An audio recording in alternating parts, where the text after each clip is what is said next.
लोग कहते हैं कि संत रामपाल जी को कोर्ट में पेश हो जाना चाहिए था। जैसा कि आप सभी जानते हैं कि माननीय सुप्रीम कोर्ट ने संत रामपाल जी को करोथा आश्रम वापस दे दिया था और सारी दुनिया ने लाइव देखा कि कितनी बेदर्दी से वह आश्रम संत रामपाल जी से छीन लिया गया, जबकि 10,000 से ज़्यादा जवान आश्रम की सुरक्षा को मिले थे। क्या किसी संस्थान ने इंसानियत के नाते जरा से भी आवाज़ उठाई कि संत रामपाल जी व उनके शिष्यों के साथ गलत हो रहा है? सारा देश द्रौपदी के चीर हरण की तरह तमाशा देखता रहा और देखते ही देखते बरवाड़ा और करोथा कांड हो गए। हमारी बदकिस्मत सरकार बिना सोचे समझे अपनी ही पीठ थपथपा रही थी कि कितना महान कार्य कर दिया, लेकिन ये वास्तव में इंसानियत और न्याय व्यवस्था की हार थी। संत जी बीमार थे, बीमारी में हमारा कानून हमें पेशी में छूट देता है, लेकिन प्रमाणित और योग्य डॉक्टरों की रिपोर्ट को जड़ से नकार दिया गया और मनमाने आदेश चंडीगढ़ के उन राक्षसी किस्म के जजों द्वारा जारी कर दिए गए कि चाहे कितनी भी जान जाए आदेश की पालना हो। क्या सुप्रीम कोर्ट का आदेश करोथा आश्रम मजाक था? पालना करवाने वाले थे तो सुप्रीम कोर्ट के आदेश की पालना करवाते, तब जानते। सुप्रीम कोर्ट के आदेश के बाद भी आश्रम क्यों नहीं खुला, उसकी हकीकत 3 नीच जज सुप्रीम कोर्ट के आदेश की पालना और आश्रम को खुलवाने का 30 लाख रुपए मांग रहे थे, जो आश्रम ने देने से इनकार कर दिया था। इस बात के सबूत ये 3 किताब में लिखे हैं। पहली किताब भ्रष्ट जज कुमार्ग पर, दूसरी सच बनाम झूठ, तीसरी न्यायालय की गिरती गरिमा। ये 3 किताबें देश के प्रमुख व्यक्तियों तक पहुंचा दी गई थी। हरियाणा के हर प्रशासनिक अधिकारी के पास ये किताब पहुंचा दी गई थी। प्रधानमंत्री राष्ट्रपति तक ये किताब पहुंचाई थी, लेकिन एक में भी ये दम नहीं था कि इस बात को उठाए। सारे अधिकारी किताबों को ऐसे पी गए जैसे नकल करते छात्र पकड़े जाने पर करते हैं। सब चुप थे, सब अपने अपने पद और सत्ता के नशे में चूर थे। इधर अनर्थ हो रहा था। ये सरकारें आनी जानी चीज़ें हैं, कभी मोदी, कभी कोई और, कभी कोई और, कभी हुड्डा, कभी खट्टर, पता नहीं कितने आए, कितने आएंगे और कितने जाएंगे। सत्ता के नशे का जिसको जितना घमंड हुआ है उसका अंत वैसा ही हुआ है। जैसे एक जुआरी जुए में हारने के बाद हाथ झाड़कर मुंह लटकाकर चलता है, वही हालत हो जाती है। हरियाणा में राज करने का मौका मिला हुड्डा को। जितनी कर सकता था संत रामपाल जी के साथ मनमानी की और नीचता की सारी हदें पार कर दी हुड्डा सरकार ने। सत्ता के नशे में चूर हुड्डा को मालूम भी नहीं था कि परमात्मा के घर देर है अंधेर नहीं। उनके हाथ से सत्ता फिसली, मौका मिला खट्टर साहब को। उन्होंने सोचा कि सारी जिंदगी के लिए हरियाणा का मालिक बन गया। हम सोचते रहे खट्टर साहब नए हैं, मामले की गहराई नहीं जानते, अनजाने में उनसे ये काम बरवाला कांड हो गया। पर ये जनाब तो हुड्डा से भी आगे थे और बिना सोचे समझे संत रामपाल जी को टारगेट बनाकर बरवाला कांड करवा दिया। इस सब का जिम्मेदार सिर्फ और सिर्फ भ्रष्ट और बिकाऊ मीडिया है। मीडिया ने हरियाणा के नागरिकों की नस नस में संत रामपाल जी का दुष्प्रचार और नफरत भर दी। छोटी सी भी बात पर डिबेट करवाने वाली मीडिया ने क्या कभी संत रामपाल जी के ज्ञान पर डिबेट करवाया कि संत रामपाल जी का ज्ञान क्या कह रहा है? मीडिया में घमंड था कि मीडिया जो चाहे कर सकता है। हरामखोर मीडिया कहते हैं कि संत रामपाल जी दूध से नहाते हैं और उसकी खीर बनती है। इन मीडिया वालों को मैं देता हूं कितनी बाल्टी दूध चाहिए, एक भी मीडिया वाला दूध में नहाकर दिखाए। क्या किसी मीडिया वाले के पास सबूत है कि संत रामपाल जी दूध से नहाते थे और उसकी खीर बनती थी? और अगर ऐसा सच है तो हमारी खुशकिस्मती होगी कि हमें ऐसे महान संत के नहाए हुए दूध की खीर खाने को मिली। अरे मीडिया वालों, मूर्खों, संत रामपाल जी का ज्ञान आपकी समझ में नहीं आएगा।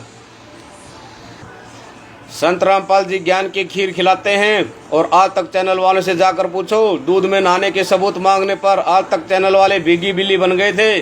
नीचता की सारी हदें पार कर मीडिया ने संत रामपाल जी का दुष्प्रचार किया है। संत रामपाल जी महाराज किसी भी राजनीतिक पार्टी का समर्थन नहीं करते। खट्टर साहब मुख्यमंत्री बनने के बाद 3 बार हरियाणा जला। जाट आंदोलन से जब सारा हरियाणा भयभीत था, संत रामपाल जी के समर्थन से वही रैलियां सत्संग में बदल गई। ये बात मीडिया ने भी मानी है। मीडिया को संत जी का धन्यवाद भी नहीं करना आया। संत जी का धन्यवाद भी नहीं कर सकी मीडिया कि संत जी की कृपा से हरियाणा में शांति बनी रही। मीडिया को चाहिए जलता हरियाणा नमक मिर्च लगाकर खबर बनाने के लिए, वो इनको मिला नहीं। बेचारों की दाल रोटी एक दिन के लिए कम हो गई। मीडिया की कमी की वजह से जज और प्रशासनिक अधिकारी नकली धर्मगुरुओं ने बरवाला में इतना घिनौना काम करवा दिया कि जिसकी भरपाई आने वाले समय में ये लोग नहीं कर सकते। आने वाली पीढ़ियाँ इनको धिक्कारेंगे कि एक महान संत के मिशन के रास्ते का रोड़ा बने थे ये लोग। ये पदासीन जो अपने आप को पता नहीं क्या समझते हैं, आने वाले समय में जाने क्या हो जाए। अपने निजी और राजनीतिक फायदे के लिए इंसानियत के दुश्मन बन गए। संत रामपाल जी का मिशन कोई आम मिशन नहीं है। इनके मिशन में इंसानियत है, भक्ति है। बेटी बचाओ बेटी पढ़ाओ वालों के लिए संत रामपाल जी का मिशन एक आदर्श है।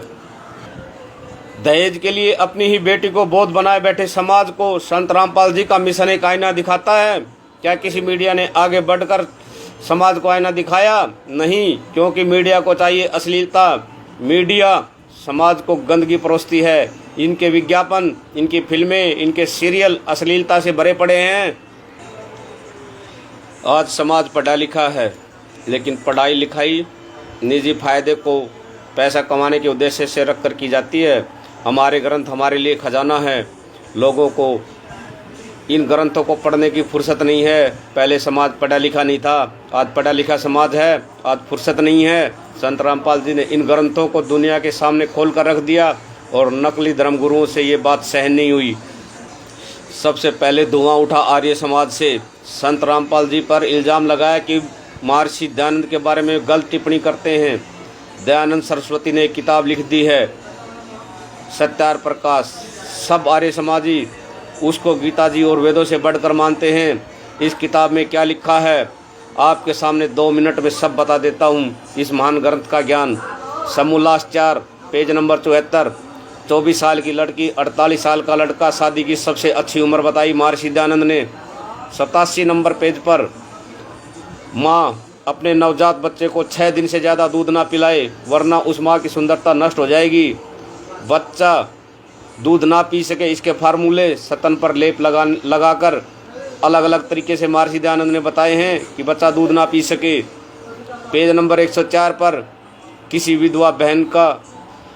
की विधवा बहन बेटी का दोबारा विवाह ना करो, उसका पतिव्रता धर्म नष्ट हो जाएगा। पेज नंबर 109 पर सत्यार प्रकाश में विधवा औरत 11 आदमियों तक नियोग करके बच्चे पैदा कर सकती है। यही 104 नंबर पेज पर पुनर्विवाह से पतिव्रता धर्म नष्ट होना लिखता है। तो क्या 11 आदमियों से नियोग करके बच्चे पैदा करने से क्या पतिव्रता धर्म सुरक्षित रहेगा? कोई पूछना स्वामी दयानंद सरस्वती से। पेज नंबर 111 पर महर्षि दयानंद जी लिखते हैं, किसी का पति दुखदाई हो तो उसे तुरंत छोड़कर किसी अन्य पुरुष से नियोग करके संतान उत्पत्ति कर ले। 217-218 नंबर पेज पर लिखता है कि सूरज पर भी आदमी रहते हैं और वहाँ भी वेदों को पढ़ते हैं। कोई भी आर्य समाज इन बातों को नकार नहीं सकता कि सत्यार प्रकाश में ऐसा नहीं लिखा। सत्यार प्रकाश जाति धर्म में भेदभाव रखने वाली किताब है। इसी किताब में जुलाहों को नीच और सिखों को मूर्ख लिखा है। वास्तव में सत्यार प्रकाश एक ऐसी किताब हो गई जैसे किसी शरीफ और इज्जतदार घर में बदनाम लड़की पैदा हो जाए। रही बात धर्मगुरु और धर्म ग्रंथों की, तो हर आदमी इस बात को ध्यान करे कि धर्म ग्रंथ संत रामपाल जी ने नहीं लिखे। उन्होंने तो सिर्फ उनको पढ़ कर बताया है, टीवी पर दिखाया है, अपने पैसों से किसी से कोई चंदा इकट्ठा नहीं किया। आज 14 चैनलों पर संत रामपाल जी का प्रसारण चलता है। धर्म ग्रंथ पढ़ना कोई पाप नहीं है, पढ़े लिखे हैं, हमारा अधिकार है पढ़ने का। छोटी सी बात पर भी डिबेट करवाने वाली मीडिया ने क्या कभी संत रामपाल जी के ज्ञान से डिबेट करवाया लोगों को? अगर संत रामपाल जी गलत कहते तो मीडिया वाले जरूर जहर उगलते मिलते। संत रामपाल जी 100% सही बोलते हैं, एक एक शब्द में सच्चाई है, इसलिए मीडिया वाले उनकी बात से डिबेट करवाने से कतराते हैं। फिर धुआं उठा पाखंड फैलाने वालों से। Shrimad Devi Bhagwat Puran page number 414 Gita press Gorakhpur की किताब में लिखा है कि प्राचीन युगों में राक्षस समझे जाने वाले कलयुग में ब्राह्मण माने जाते हैं। अब के ब्राह्मण पाखंड करने में तत्पर रहते हैं, दूसरों को ठगना और झूठ बोलना कलयुगी ब्राह्मणों का स्वाभाविक गुण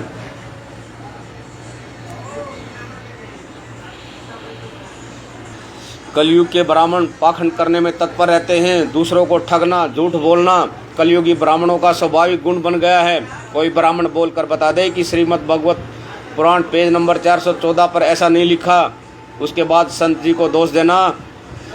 पहले अपनी किताब को चेक करो। इसी किताब में पेज नंबर 123 पर लिखा है कि शिव जी अजर अमर नहीं हैं, तीनों गुण ब्रह्मा विष्णु महेश, इनकी जन्म मृत्यु होती है।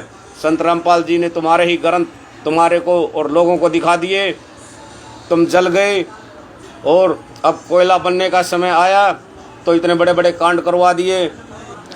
किसी वेद को जानने वाले से पूछे कि ऋग्वेद मंडल नंबर 9 सुख चमन मंत्र 3 पर क्या लिखा है। लिखा है परमात्मा सह शरीर चलकर आता है और भक्तों के संकटों का नाश करता है और उसका नाम कबीर है। क्या किसी पंडित जी ने बताया ऐसा कि ऐसा लिखा है ऋग्वेद में? ऋग्वेद मंडल 10 सूक्त 161 मंत्र 2 पर लिखा है कि साधक मृत्यु को प्राप्त हो चुका है और उसकी आयु शेष नहीं है, तो भी परमात्मा उसकी आयु 100 वर्ष कर देता है। जब हमारे वेद हमारी हर समस्या का समाधान है तो क्यों नहीं हमारे को इन वेदों के ज्ञान से अवगत करवाया इन पंडितों ने? अपने निजी फायदे के लिए हमारे से अनाप शनाप साधनाएं करवा कर बेवकूफ़ बनाते रहे। गीता जी अध्याय 7 श्लोक 12 से 15, 20 से 23 पर लिखा है कि त्रिगुणी माया द्वारा ब्रह्मा विष्णु महेश द्वारा जिनका ज्ञान हरा जा चुका है, राक्षस स्वभाव को धारण किए हुए मनुष्यों में नीच दूषित कर्म करने वाले और मूर्ख कहा है।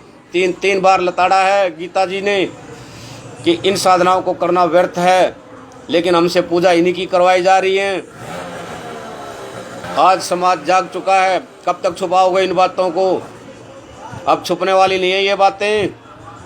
गीता जी अध्याय 9 श्लोक 25 में लिखा है कि भूत पूजने वाले भूत बनेंगे, देवताओं को पूजने वाले देवताओं के लोक को प्राप्त होंगे। हमसे श्राद्ध और पिंड दान करवा कर भूतों और पितरों की पूजा करवाई जाती थी। संत रामपाल जी ने हमसे भूत और पितरों की पूजा छुड़वा दी तो क्या गलत लिख दिया, क्या गलत करवा दिया? बहुत सारे समाज आज मृत्यु भोज और पिंड दान करने से मना करते हैं। उन्होंने संकल्प लिया है कि ना हम पिंड दान करेंगे, ना कोई पितर पूजा भूत पूजा करेंगे।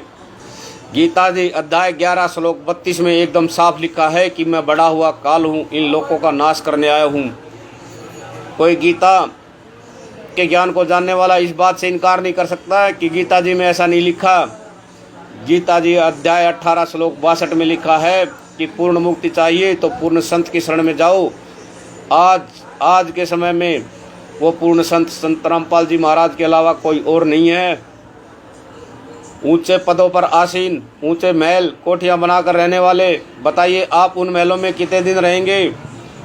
अगर आप सब कुछ पाकर भी अपने आप में भक्ति भाव नहीं रखते हैं तो आपका जीवन माइनस शून्य होता चला जाएगा। एकमात्र इंसान का जीवन भक्ति करके मुक्ति करने के लिए मिलता है।